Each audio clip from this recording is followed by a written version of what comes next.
Witam wszystkich bardzo serdecznie. Dzisiaj u mnie w studio pan Marcin Woźniak, świeżo upieczony nauczyciel dyplomowany, pływak masters, nauczyciel historii oraz wicedyrektor w szkole podstawowej w Warszawie. Dzień dobry, panie Marcinie. Dzień dobry, witam państwa bardzo serdecznie.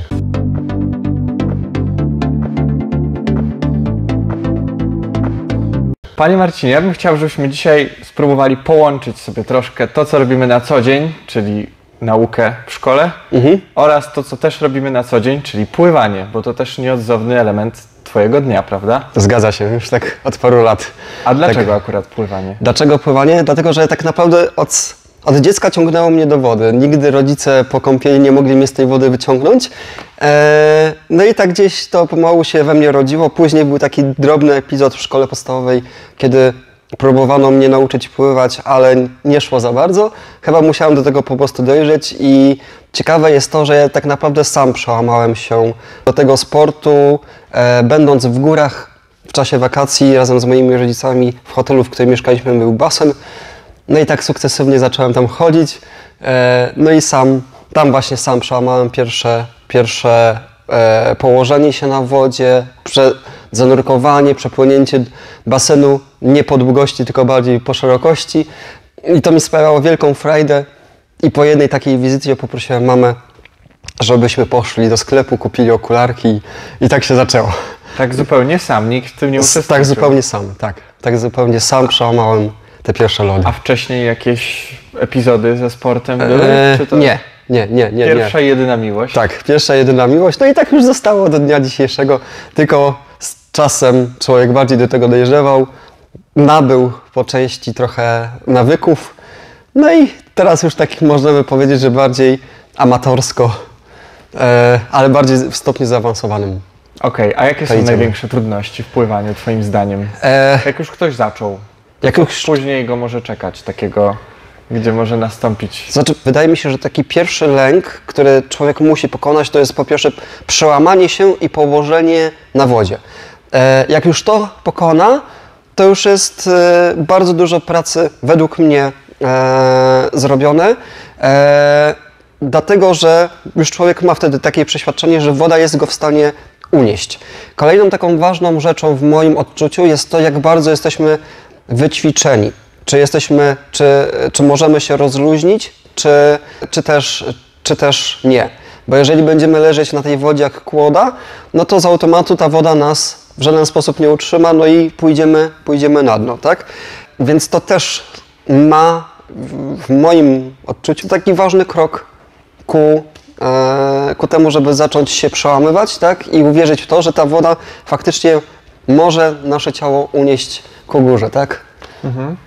Czyli mamy na przykład taką osobę, która na przykład nigdy wcześniej nie miała do czynienia ze sportem, przykładowo, no i ma tam już tyle lat, że na przykład skończyła edukację, już pracuje zawodowo. Tak. I co byś takiej osobie powiedział, jeśli ona na przykład trochę, powiedzmy tak kolokwialnie, cyka się zacząć cokolwiek, bo myśli, że już powiedzmy jest za stara, bo nie ma takiej bazy zbudowanej za dzieciaka. Jest w ogóle szansa dla takiej osoby, panie Marcinie? Chyba najlepszym przykładem jestem ja sam, który właśnie za dzieciaka w ogóle nie miał żadnej bazy sportowej, unikał lekcji WF-u jak ognia. Jedyną aktywnością to była jazda na rowerze, czasami badminton i w sumie to tyle. I później doszło pływanie. No i tak naprawdę sam po sobie wiem, że że to można zrobić, tak? Jeżeli człowiek tylko bardzo chce, jest zdeterminowany, nie zraża się po pierwszym, drugim czy 10 próbie, ale dąży uparcie do tego, to można to osiągnąć. A powiedziałeś, Marcin, na początku, że sam jesteś takim, nazwijmy to, sportowcem amatorem. Więc gdzie tutaj ktoś, kto nigdy wcześniej nie miał z tym styczności i no powiedzmy, no nie umniejszając nikomu, ale że zakłada, że no nigdy w tym mistrzem nie będzie, to jak taka osoba może się zmotywować, że akurat ma to zacząć, skoro i tak wie, że z tego nic tak na dłuższą metę, powiedzmy na wyższej arenie nie osiągnie? Dobrze, może i na wyższej arenie nie osiągnie, ale osiągnie to dla siebie. Każde wyjście ze swojej strefy komfortu, czy takie przysłowiowe nawet wstanie z kanapy i postanowienie sobie dzisiaj idę na basen, dlatego że chcę, albo dzisiaj wsiadam na rower, może być to każda inna aktywność, tak? Ponieważ źle się czuję albo dobrze się czuję i jest ładna pogoda, chcę tą pogodę wykorzystać, tak, żeby nie stracić dnia, to już jest zwycięstwo.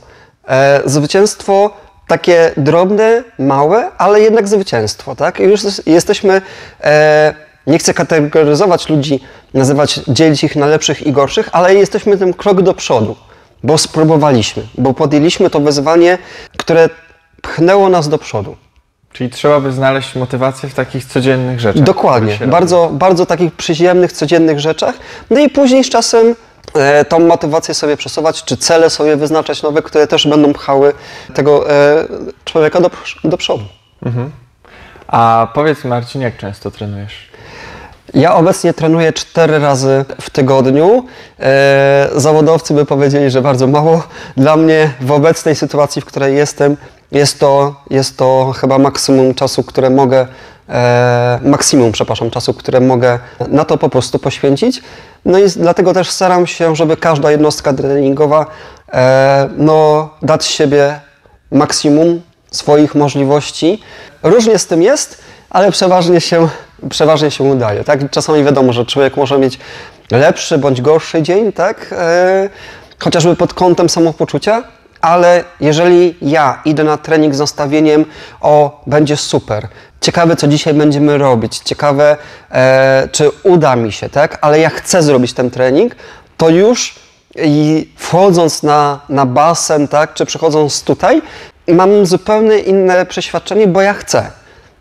I to jest zupełnie też inne podejście niż człowiek, który sobie założy, no dobra, pójdę na basen, zrobię ileś tam, okej, on też zrealizuje jak gdyby swój cel, bo pójdzie na basen, tak? No tylko pytanie, można pójść na basen i posiedzieć sobie godzinę w jacuzzi, czy w saunie, czy na biczach wodnych, co też jest fajne, czasami takie regeneracyjne, ale z drugiej strony można pójść na basen, zrobić 30 basenów, przełamać swoją na przykład dotychczasową strefę kolejną komfortu, w której się pływało, tak?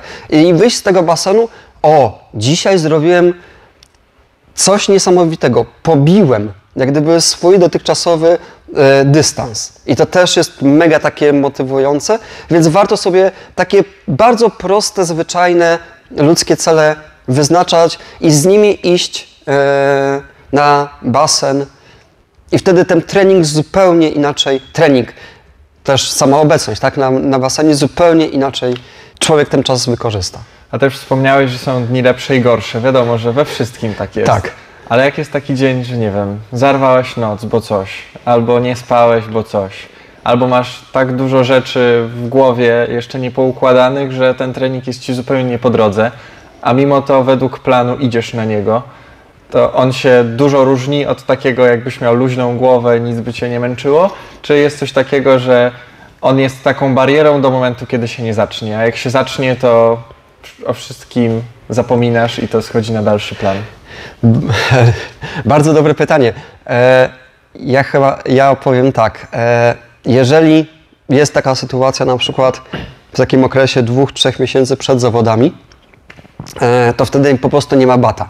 Ten trening musi się odbyć, koniec i kropka. Chociażbym miał wyjść z tego basenu na czworaka, to ja wiem, że ja za 2-3 miesiące mam zawody i nie mogę stracić żadnego po prostu treningu. Natomiast przykład z ostatniego czasu był taki, że kiedyś pojechaliśmy wspólnie na basen, na innym basenie się spotkaliśmy, wtedy byłem totalnie rozwalony, po pierwsze niewyspany, po drugie miałem dużo stresu w pracy, no i przyjechałem na ten basen tak naprawdę tylko dlatego, że byliśmy umówieni, tak, żeby ten trening zrobić, bo inaczej bym chyba na ten basen nie przyjechał. No jak się okazało, wskoczyliśmy do wody, trening dał się bardzo mocno w kość, bo to było 2 km takiego ciągłego prawie pływania i wyszedłem, poczułem się jak nowonarodzony, ale na początku miałem takie nastawienie, no dobra, zobaczymy, co będzie, to będzie. Od razu tego treningu, i to też jest ważne, także ja od razu tego treningu nie skreśliłem. Nie uznałem go za straconego, tylko dałem szansę. Stwierdziłem, dam z siebie wszystko, jeżeli nie, no to nie, to się nie powiedzie, tak? A jeżeli tak, no to będzie super. No i się powiodło. Czyli tak? gdyby nie taki stricte plan narzucony z góry, tylko takie, że chodzę na basen kiedy chcę, to ciężka sprawa. Ciężka, to znaczy to wymaga wiele samodyscypliny od siebie, tak? Mając na przykład trenera, a mam szczęście, że mam, no jednak jest takim dużym ułatwieniem, tak? Bo jeżeli albo znajomi, tak, którzy ciebie czasami gdzieś tam wyciągną, łatwiej się zmotywować we dwóch, bo już mamy taką świadomość, no kurde, umówiłem się, tak? Tak głupio zrezygnować, tak? Natomiast jeżeli już człowiek wejdzie w ten rytm treningowy, w którym ja obecnie jak gdyby jestem i nie zrealizuje jednego z tych treningów 4, to już ma taki głód. W człowieku rodzi się taki głód, kurczę, tydzień mija, a ja zrobiłem tylko 3 treningi, no mogłem pójść na ten 4. No i to jest jak gdyby taka dodatkowa motywacja, żeby tego 4. treningu, który zazwyczaj mam w sobotę, nie odpuścić, ale właśnie pójść, tak? I żeby nie wypaść z tego rytmu. I wtedy ten tydzień jest taki pełny, gdyby dopełniony, tak? W pełni zrealizowany. A propos takiego pełnego tygodnia, jak znaleźć czas na to wszystko? Bo bycie takim zwykłym nauczycielem, nazwijmy to też nie umniejszając nikomu, ale to jest etat, robi się swoje do domu, ewentualnie sprawdzenie pracy klasowej. Ale bycie wicedyrektorem i jednocześnie jeszcze nauczycielem, to rozumiem, że jest dużo więcej roboty naraz. Tak, są takie okresy zrywu. Nie tylko w tym czasie, kiedy finalnie masz tam być. Tak? Zgadza się. Jest to praca po godzinach. Zgadza się, tak. Są takie okresy zrywu, kiedy łącząc funkcję wicedyrektora z byciem nauczycielem, tak naprawdę człowiek w pewnym momencie już tak się bezgranicznie zatraca, że jest ciężko znaleźć jeszcze wygospodarować ten czas na trening. Szczególnie jest to taki początek roku, gdzieś jakieś podsumowanie roku szkolnego, oczywiście to mamy na myśli. Koniec roku szkolnego to jest w ogóle jeden wielki hardcore, żeby jeszcze tam wbić trening, czy tak naprawdę okres zakończenia pierwszego semestru, okres przygotowywania kolejnego roku szkolnego, który przeważnie wypada na przełom marca i kwietnia. To są takie momenty, kiedy naprawdę ciężko jest wbić się jeszcze z treningiem, ponieważ jest tyle spraw służbowych, nazwijmy to, że często potrafię siedzieć i po 10, i po 12 godzin, żeby sprostać wszystkim zadaniom, które mi pani dyrektor wyznaczyła, ale z drugiej strony uświadamiam sobie, że w tym trudnym czasie trening jest takim totalnym oderwaniem się od rzeczywistości, takim rozluźnieniem swojego umysłu i regeneracją, co też jest ważne i potrzebne.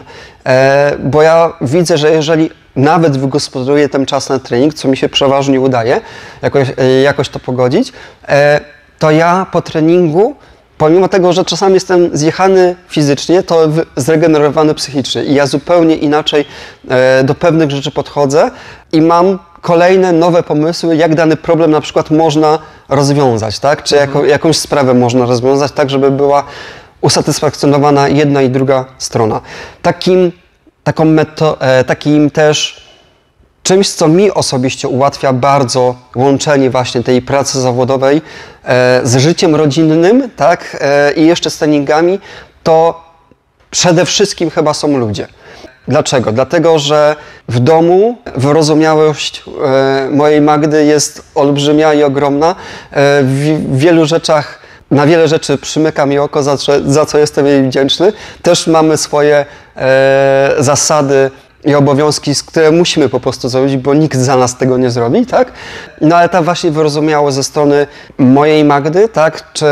Czy też mojego zespołu, który mam w pracy, tak? Któremu całkowicie ufam i za którym nie muszę chodzić, zróbcie to i to, no przecież prosiłem was, zróbcie to i to, tylko ja rzucam sygnał i moi nauczyciele, mój zespół fantastyczny, to po prostu robi, tak? Czy im tylko przypomnę, słuchajcie, potrzebuję na jutro to i ja to po prostu mam. I to jest genialne, że ja nie muszę myśleć o tym, żeby ludziom, z którymi współpracuję, przypominać o różnych rzeczach tak notorycznie, cyklicznie, tylko wystarczy jedno zdanie i ja to mam. I bardzo sobie to w nich cenię.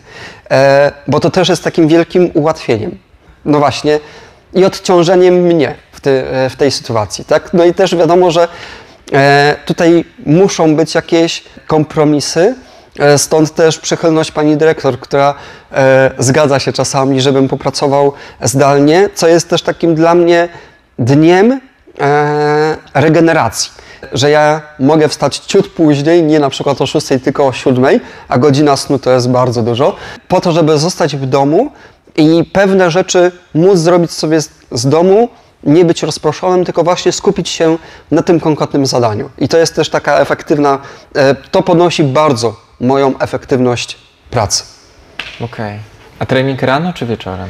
Jeżeli miałbym już wybrać między rano a wieczorem, to wolę zacząć dzień od treningu niż wieczorem, bo ja o godzinie 21 prowadząc taki styl życia i mając tyle obowiązków, to już marzę tylko o jednym, żeby znaleźć się w ciepłym łóżku, przykryć się kołdrą i odpłynąć błogi sen. Tak? Więc tak 21:30 do 22:00 to jest taki mój czas, kiedy już staram się ogarnąć po to, żeby się po prostu też wyspać, bo to też jest ważne, tak? Żeby być wypoczętym kolejnego dnia i żeby nie zajechać też swojego organizmu. Mhm. A jest takie przekonanie, przynajmniej ja się z tym spotkałem, że między amatorami, sportowcami, a zawodowymi sportowcami jedyna różnica jest taka, że jedni z tego żyją, zarabiają na tym, a drudzy robią to dla fanu, ale trenują przeważnie bardzo podobnie. To znaczy w cały ten tryb swojego dnia ciężkiego, gdzie jeszcze trzeba wstać rano, pójść do pracy, zrobić inne rzeczy dookoła, nikt za ciebie tego nie zrobi, jeszcze znajdujesz czas na trening i właściwie doba jest wypełniona od do. I jedyna różnica między zawodowcami jest taka, że oni w tym czasie odpoczywają, kiedy ty jeszcze dodatkowo pracujesz. Zgadza się. Czy masz takie przekonanie? Tak, mam zdecydowanie takie przekonanie. Uważam, że jest to ciut trudniejsza droga. Właśnie przez to, że mam jeszcze tą pracę, mam dom, i zarówno i w pracy, i zarówno i w domu muszę pewne rzeczy wykonać, tak? Wynikające z moich obowiązków, tak? Chociażby. I tego czasu na regenerację w moim tygodniu jest naprawdę mało, bo zawsze w domu znajdzie się coś do zrobienia, co mogłoby się zrobić.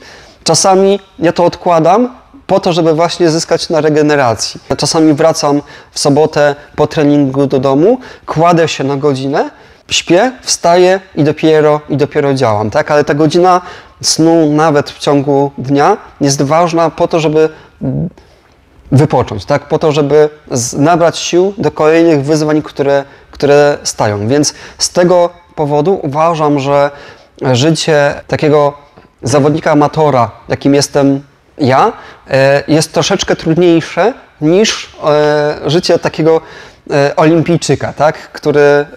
Który owszem ma swoje problemy, tak? Ma swoje też życie prywatne, ale jego podstawową pracą są po prostu treningi, tak? Którym w całości może się oddać. Mhm. A ile to są 300 sekundy, panie Marcin? To dużo czy mało? To jest bardzo, bardzo dużo. To można zrozumieć na zawodach, to można zrozumieć robiąc jakiekolwiek ćwiczenie fizyczne, kiedy ten czas nieubłagalnie się dłuży, zmęczenie rośnie i wtedy wydaje się, że te 300 sekundy to jest cała wieczność, tak? Znaczy mówię tutaj o tych 300, dlatego, bo między jednymi a drugimi zawodami, między pierwszymi, w których udało ci się brać udział, o tym zaraz porozmawiamy, a kolejnymi, które były rok później, poprawiliśmy się 3 pełne sekundy, co dla pływaka 300 to jest olbrzymie, tak. Dużo, a tak. co dopiero 3 sekundy bez znacznej zmiany stylu płynięcia, więc raczej było to podyktowane po prostu wykonaniem bardzo dużej pracy z twojej strony, jeśli chodzi o wytrzymałość, jeśli chodzi o prędkość, jeśli chodzi o w ogóle takie nastawienie mentalne. Czy mógłbyś tak chwilę powiedzieć, jak to jest, panie Marcinie? Tak, oczywiście. Skoro już nawiązałeś do tych zawodów, tych moich pierwszych, które miały miejsce w 2021 Pierwszym, dobrze mówię, w pierwszym roku. No i do tych, na których miałem przyjemność startować w grudniu, tak, to jest tak naprawdę niebo a ziemia. To tak naprawdę w 2021 roku spełniło się takie jedno z moich marzeń, może o tak bym powiedział, żeby wziąć udział w zawodach, do których ja po prostu pojechałem. Pamiętam Twoje słowa do dnia dzisiejszego, że pamiętaj, że Twoim rywalem jest przede wszystkim czas i Ty ścigasz się z czasem, a nie z zawodnikami. I ja wtedy tych słów totalnie nie zrozumiałem. Wydawało mi się, no jak to, hello, no przecież jadę na zawody, to jest to, żeby się pościgać, tak? A nie tutaj jeszcze rywalizacja z czasem. Dopiero później, kiedy przepłynąłem i ustanowiłem swoją życiówkę, którą udało mi się pokonać, bo czasy treningowe przed tymi zawodami były gorsze. Na zawodach ustanowiłem swoją pierwszą życiówkę. To z czasem pokazało mi to, im bardziej się wgłębiałem i wchodziłem w te tajniki pływania, że to jest bardzo dużo i tak jak już wspomniałem wcześniej, to nastawienie też robi kolosalną różnicę. Ten czas teraz do tych zawodów grudniowych, które odbyły się niedawno, był takim czasem, gdzie my żeśmy bardzo dużo trenowali. Cisnęliśmy tak naprawdę bardzo ciężkie treningi i pod kątem objętości, ale przyszedł też taki moment, kiedy objętość zmieniła się na intensywność, tak? I to nie był taki okres, to nie był taki łatwy okres, ale który dał niesamowitą mi pewność siebie, której zabrakło mi w czasie pierwszych zawodów. Bo stając na słupku w grudniu, ja byłem w 100% przekonany, że zrobiliśmy wszystko, co mogliśmy, żebym pokazał się z jak najlepszej strony. I to się udało, tak? Ta pewność siebie, to nastawienie, że ja jadę tam po to, żeby znowu pobić swoją życiówkę, ustanowić kolejną życiówkę, to jest właśnie ta mentalność. Jadę tam w konkretnym celu, mając pewność, że zrobiłem absolutnie wszystko, co mogłem, żeby wykręcić, w cudzysłowie, jak najlepszy wynik. Tak bym te zawody porównał, tak? Pierwsze z tymi ostatnimi. A czy to jest tak, że tylko pływasz w tygodniu? Czy jest w ogóle możliwość tylko pływania? Czy jeszcze coś trzeba robić dodatkowo? Powiem tak, kiedy zaczynałem, można powiedzieć, lekcje pływania, bo jak już wcześniej wspomniałem, ja sam do bardzo wielu rzeczy doszedłem sam. Stąd też tą trudnością, którą ja mam i z którą walczymy, są pewne nawyki, które przez lata wypływałem, które utrwaliłem. No i to jest teraz moja głównie trudność, żeby z tego nawyku, często błędnego ruchu, przerobić ten nawyk w dobry ruch, tak? W ten ruch prawidłowy. No i zaczynając swoją przygodę konkretniej troszeczkę, udałem się do jednego instruktora, z którym po prostu pływałem raz w tygodniu. No i tak naprawdę to on nauczył mnie podstaw grzbietu, kładanki do kraula. Pokazał, że 25 metrów to wcale nie jest wyczyn, tylko można więcej. No i od tego się zaczęło. Później przyszła pandemia, w związku z tym nasze spotkania tak w naturalny sposób, można było powiedzieć, się zakończyły. A pływałem z nim około 2 lat. Współpracowaliśmy chyba ze sobą, o ile mnie pamięć nie myli.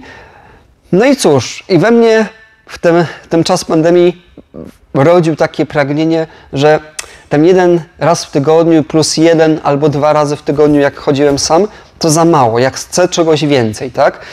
No i tak zacząłem grzebać w internecie, no i natrafiłem na Ciebie, postanowiłem napisać. No i też pamiętam nasze pierwsze spotkanie na pływalni we wrześniu 2020 roku, kiedy ja od razu powiedziałem, że ja nie chcę jednego treningu w tygodniu, tylko chciałbym 2. No i też wydawało mi się wtedy, że samo pływanie, sama ta intensywność pływania 2 razy w tygodniu da mi usprawni mnie może bardziej, tak? Do tego, żebym szybciej, dynamicznie przemieszczał się w wodzie. No i to był mój błąd, bo z jednej strony faktycznie ten proces postępował szybciej, z treningu na trening zwiększaliśmy pewne rzeczy, tak? Albo utrwaliśmy pewne rzeczy, ale w pewnym momencie zaproponowałeś mi, żeby do tych 2 spotkań w tygodniu dołączyć jeszcze jedną na próbę, póki co, to takie były założenia, spotkanie na salce. Ja to w ogóle tego wtedy, w tamtym okresie czasu w ogóle nie rozumiałem. Jak to salka? Przecież ja chcę pływać, a nie salka, tak? Co mi to da? No ale stwierdziłem, no dobra, raz kozie śmierć, zaryzykuję. No i spotkaliśmy się na salce. Pamiętam, że wychodząc stąd, potem przez tydzień kolejny czułem każdy mięsień nierozruszany i byłem wściekły, że się na to zgodziłem. No ale z biegiem czasu ta salka tak naprawdę weszła w nasz rytm treningowy, tak? I z perspektywy czasu nie wyobrażam sobie tylko treningu pływackiego w wodzie bez treningu lądowego. To, co robimy tutaj na salce, wszystkie ćwiczenia, czy to wytrzymałościowe, czy chociażby zwisy, pompki, nie wiem, deski, przysiady, czy skoki, tak, które mają przełożenie na przykład na skoki startowe, to ma potem swoje odzwierciedlenie w wodzie. Ja widzę, że z człowieka, który był kłodą na samym początku, jestem bardziej rozciągnięty, tak, jestem sprawniejszy fizycznie, moje mięśnie są bardziej wzmocnione i to właśnie daje salka, to daje trening lądowy. I tak jak wspomniałem, już teraz nie wyobrażam sobie trenowania pływania tylko i wyłącznie w wodzie. Musi być ten element na lądzie, chociażby po to, żeby wzmocnić pewne partie mięśni, wyrobić wytrzymałość, czy po prostu poprawić swoją skoczność. Tak? Bo skoczności w moim odczuciu nie da się poprawić tylko i wyłącznie skocząc ze słupka startowego czy z murku. To wymaga ćwiczeń też na lądzie. No i tak samo jak nie wyobrażam sobie też wskoczenia teraz do wody bez chociażby kilkuminutowego rozciągania się albo rozgrzewki na lądzie. To jest w ogóle nie do przejścia. Znam już różnicę między pływaniem bez rozciągania się czy bez rozgrzewki na lądzie, a z rozgrzewką na lądzie. I to też jest niby prosta, banalna rzecz, ale jednak rzecz, która później sprawia, że każdy ruch ręką w wodzie jest przyjemnością, a nie dopiero takim rozciąganiem się, nie?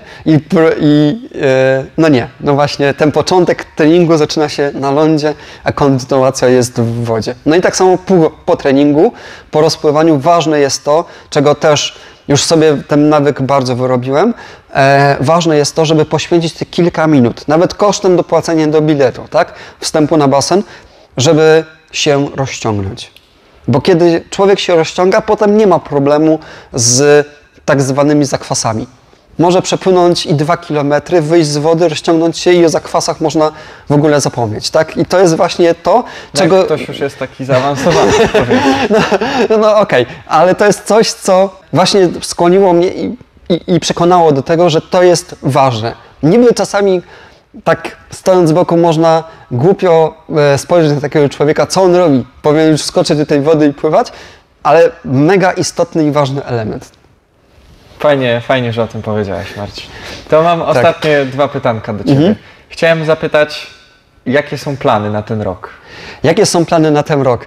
Plany na ten rok są takie, że na jesień się zapowiada bardzo taka pracowita i taka bardzo startowa, ponieważ spoglądając na kalendarz zawodów Masters, który ukazał się w styczniu, okazało się, że najbliżej nas zawody, miejsca, w którym mieszkamy, są dopiero tak naprawdę na jesieni. W związku z tym mogę chyba tak powiedzieć, tak, że zaplanowaliśmy sobie starty na jesieni. Pierwszy start będzie w październiku, będzie to taki start próbny. Ja do tej pory ścigałem się na basenach 50-metrowych olimpijskich.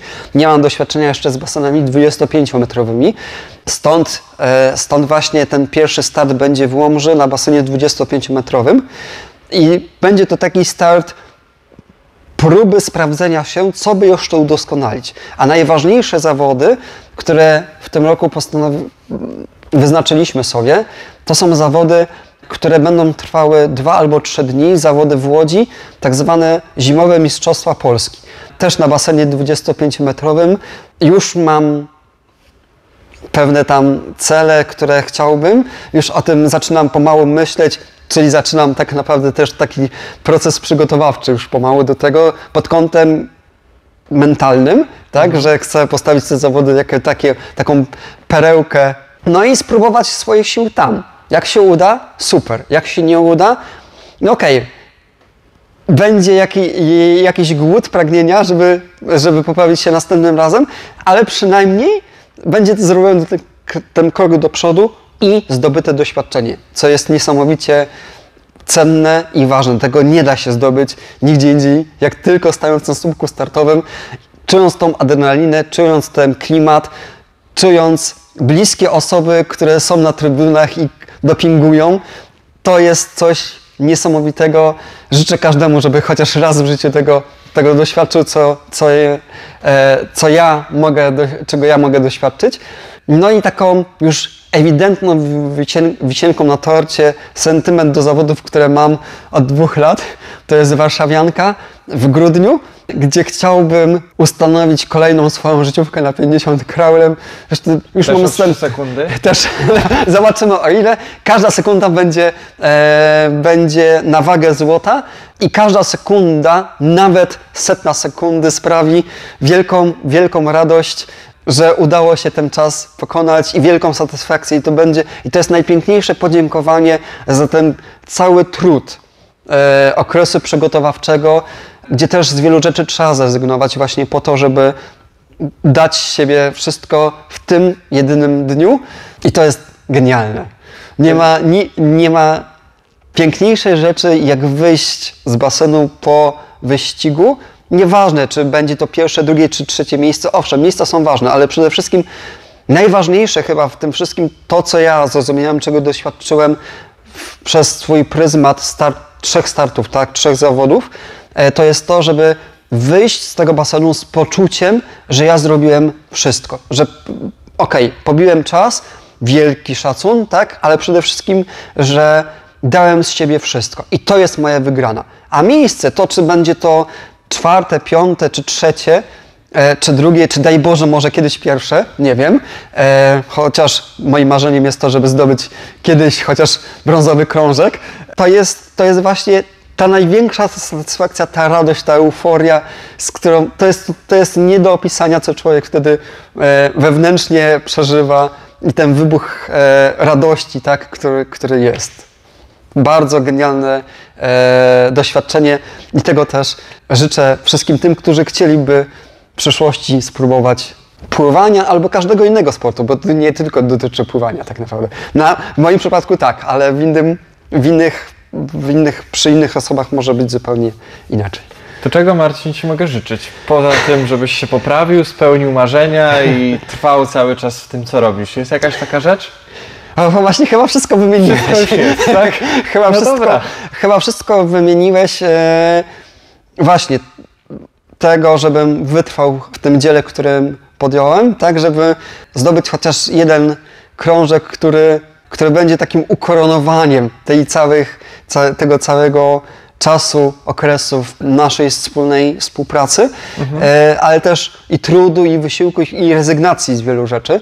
I takim jeszcze moim chyba trochę marzeniem, trochę takim pragnieniem jest, jeżeli chodzi o sport, to założenie gdzieś po drodze może jakiejś nie swojej, ale takiej jakiejś sekcji pływackiej, żeby pływać pod swoją własną banderą, nazwijmy to, niż angażować się w jakiś klub inny, tak? Lepiej pracować na samego siebie, takie mam jak gdyby założenie, no i cieszyć się tym, co się osiąga i to jest chyba to wszystko. Tego właśnie, Marcin, Ci życzę. Moim i Państwa gościem był Marcin Woźniak. Bardzo dziękuję. Bardzo dziękuję.